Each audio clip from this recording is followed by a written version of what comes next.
Welcome to our channel. Today we how to authorize Airtable to sync records with Slack. Quick tutorial step by step clearly. To begin, open your Airtable account in your web browser. Navigate to the base that you want to sync with Slack. On the top right corner, locate and click on the Share button. In the sharing options, select Add a view. Choose the view that you want to share with Slack. Next, click on the Sync option from the menu. You will see the option to connect to Slack. Click on the Connect button next to Slack. A new window will open, prompting you to log into your Slack account. Enter your Slack credentials and click Sign in. Once logged in, you will be asked to authorize Airtable.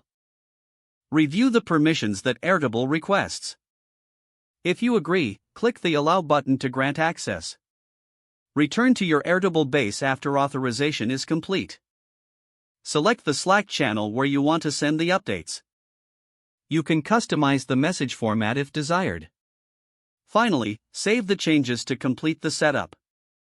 Your Airtable is now authorized to sync records with Slack. If the page does not load, refresh the browser or try again in a private or incognito window. Make sure you are using the correct email address, then retype it carefully to avoid small typos.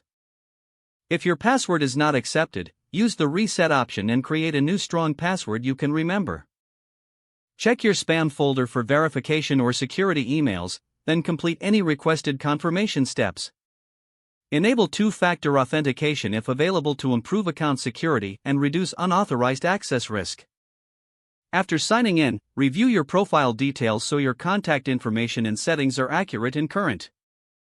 If you see an error message, note it down and try again after restarting your device and internet connection. Log out when you finish, especially on shared devices, to keep your account and payment information secure.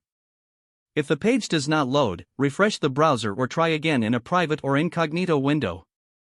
Make sure you are using the correct email address, then retype it carefully to avoid small typos. If your password is not accepted, use the Reset option and create a new strong password you can remember.